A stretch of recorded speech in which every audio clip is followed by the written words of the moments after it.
This here is a Mini Cooper. It's kind of a typical front wheel drive setup. Most time you can't really see the transmission for all these shields that are in the way. The transmission part of it actually sits right about here. And then you have your drive axles. You have one on each side that goes to the wheels that actually drives the front of the vehicle. The motor sits over in this area.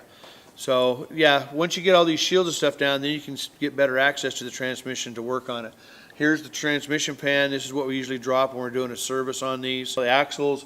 Out here you have your CV joints and boots that we work on if those go bad. So those are the other things that we can take care of for you if you have problems in those areas. Front wheel drive, everything pretty much sits here in the very front of the car. A rear wheel drive car sits the other way. You have your differential sits in the back. You have your transmissions behind the motor, usually about where you're sitting in the car, where here everything is in the very front of you. If you're sitting in the car, your feet are basically on top of the motor or the transmission. It's not sitting underneath you like it is in a rear wheel drive. Pretty much maintenance and stuff is still pretty much the same on the front wheel drives. It is a rear wheel drive. The main thing that you have to deal with on front wheel drives is you have your steering, your suspensions all tied together. So anytime you work on the front end, anytime you work on the axles or the transmission, you just got to make sure that you get all your steering components lined back up right when you put them back together.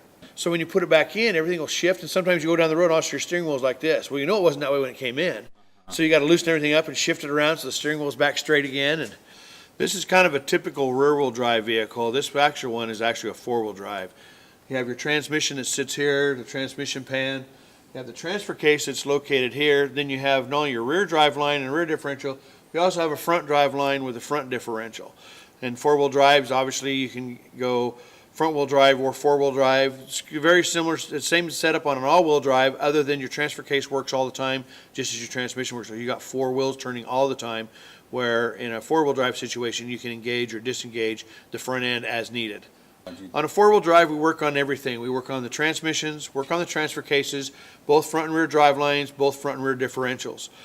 We can change ring and pinion ratios depending on what the customer's needs may be. We can rebuild the differentials to keep, the bearing noises or gear noises that they may hear. Transfer cases, if the four-wheel drive's not working, there's a lot of times you'll have a no-move scenario. You think your transmission's bad, turns out your transfer case is bad. So those are all things that we have to check out when we look at the vehicles to make sure we're diagnosing them properly and giving you the best quality service. Yeah, you want to have your differentials and your transfer case serviced as well as the transmission.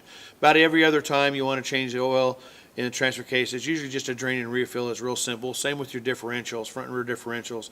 Make sure though that the people are doing it know what they're doing with differentials. A lot of these transfer cases and differentials have what they call a multi-disc setup in them. So you've got to make sure you put the proper oils back in, or they don't give them the slipability they're supposed to have, and then you have problems with chattering going around corners. So yeah, make sure you go to a reputable transmission shop and have those kinds of things looked at.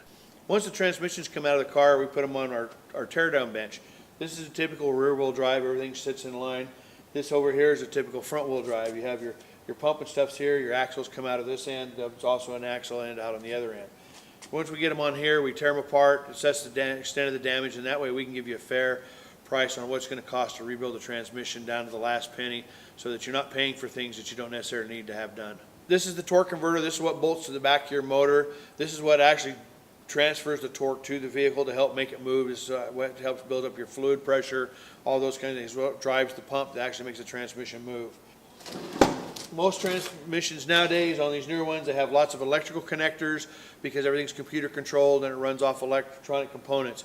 So you got to make sure you test out the sensors, you test out the wiring in the transmission, as well as the solenoids are inside to make sure that they're all functioning properly. This here is an older transmission. Older transmissions worked off of primarily, it had some sort of a modulator on them like this. It controls the line pressure, where everything's computer controlled now. They also had a cable that come out of them to control TV pressure, which has to do with your throttle response.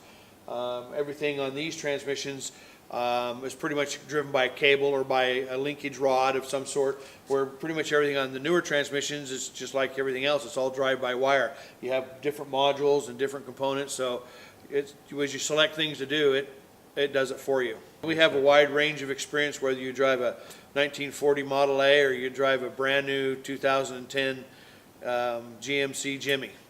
At this point in time, I'll have you fill out an information worksheet. We can check out your vehicle, scan it for codes, and see what's going on. At which point in time, we'll give you a basic estimate of what it's going to take to repair your vehicle.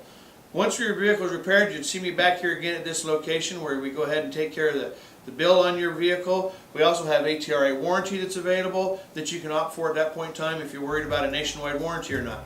So we try to service you any way that we can.